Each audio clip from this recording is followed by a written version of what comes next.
লন্ডনের হিথ্রো বিমানবন্দরে আবারও ফ্লাইট চলাচল শুরু হয়েছে। বিমানবন্দরের কাছের একটি সাবস্টেশনে ভয়াবহ আগুন লাগার ঘটনায় বিদ্যুৎ বিভ্রাটের কারণে শুক্রবার দিনভর ফ্লাইট চলাচল বন্ধ ছিল।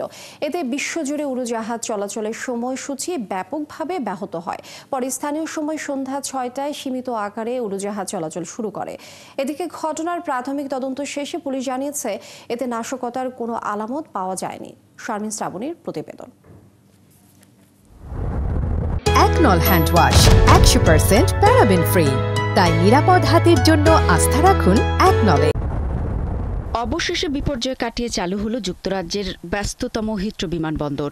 বিমানবন্দরের কাছের একটি বৈদ্যুতিক সাবস্টেশনে আগুন ধরে যাওয়ায় বিদ্যুৎ বিচ্ছিন্ন হয়ে পড়ে বিশ্বের অন্যতম বড় ব্যস্ত বিমানবন্দর হিথ্রো।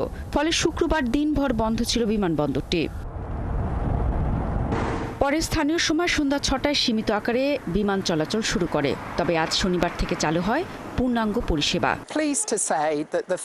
লন্ডন ফায়ার ব্রিগেড বিদ্যুৎ সাবস্টেশনের আগুন নেভাতে পেরেছে এবং হিথ্রো বিমানবন্দরে বিদ্যুৎ পুনরায় চালু করা হয়েছে। শুক্রবার থেকে আবারও ফ্লাইট অবতরণ শুরু হয়। হিথ্রো বিশ্বের পঞ্চম ব্যস্ততম বিমানবন্দর। প্রায় ৮০টি দেশ থেকে ওই বিমানবন্দরে উড়োজাহাজ চলাচল করে। প্রতিদিন প্রায় 2,30,000 যাত্রী হিথ্রো দিয়ে যাতায়াত করেন। শিডিউল অনুসারে শুক্রবার হিথ্রোতে উড্ডয়ন ও অবতরণের কথা ছিল 1,351টি ফ্লাইটের। এসব ফ্লাইটের মোট যাত্রী সংখ্যা ছিল প্রায় 2,91,000। কিন্তু বিদ্যুৎ বিভ্রাটের কারণে হিথ্রোর পরিবর্তে ব্রিটেন এবং ইউরোপের অন্যান্য বিমানবন্দরে ফ্লাইটগুলো ডাইভার্ট করা হয়েছিল।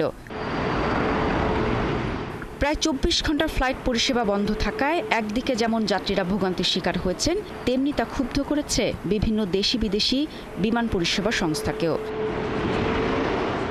এদিকে লন্ডন ফায়ার ব্রিগেড জানিয়েছে বিদ্যুৎ উপকেন্দ্রটিতে আগুন লাগে বৃহস্পতিবার রাত 11:30টার দিকে। পরে সকাল 8টা নাগাদ আগুন নিয়ন্ত্রণে আসে।